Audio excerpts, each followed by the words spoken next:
কেন এখন সমস্ত দেশ ভারতীয় নৌসেনার প্রায় ৪৫,০০০ কোটির সবথেকে গুরুত্বপূর্ণ পরিযোজনা 75 ইন্ডিয়া প্রজেক্ট থেকে পিছিয়ে নিতে থাকে, কিন্তু কেন বিশ্বের সমস্ত বিখ্যাত সাবমেরিন নির্মাণকারী কোম্পানি ভারতের জন্য কেবল 6টা পারম্পরিক সাবমেরিন বানানোর জন্য ঘাবড়াচ্ছে?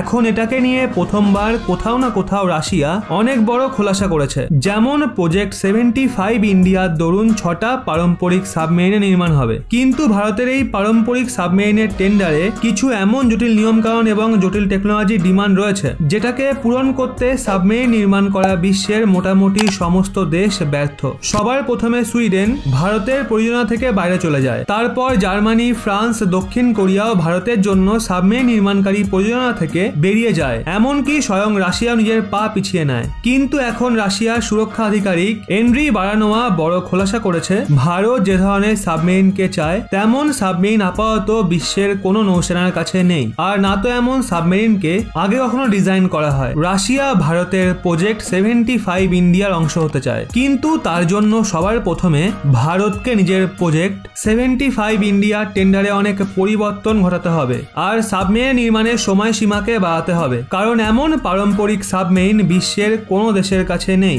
যেই কারণে এমন সাবমেরিনকে তৈরি করতে অনেকটা লম্বা সময় লাগবে। কিন্তু ভারত যেই টেন্ডার জারি করেছে তাতে সময় অনেক কম রয়েছে, আর সময়ে কাজ না হওয়ায় ভারী জরিমানার সম্ভাবনাও রয়েছে। এমনকি ভারত যে ধরনের সাবমেরিন চায় তেমন সাবমেরিন সুইডেন, জার্মানি বা দক্ষিণ কোরিয়া কখনো বানাতে পারে না, আর এই কারণেই ওই দেশ সবার প্রথমে এই টেন্ডার থেকে বাইরে বেরিয়ে যায়। যদিও রাশিয়া ও ফ্রান্স ভারতের ডিমান্ড অনুযায়ী সাবমেরিনকে বানাতে পারে, কিন্তু এর জন্য ভারতকে না কেবল টেন্ডারের সময়সীমাকে বাড়াতে হবে, বরং জরিমানা সংক্রান্ত আর অনেক ধরনের ছাড় দিতে হবে। আর এই কারণেই এখনো পর্যন্ত কোনো দেশ ভারতের প্রজেক্ট 75 ইন্ডিয়ার দরুন পারম্পরিক সাবমেরিনকে বানানোর জন্য প্রস্তুত হয়নি। তো বন্ধুরা, এই নিয়ে আপনাদের কি মতামত নিচে কমেন্টে অবশ্যই জানান।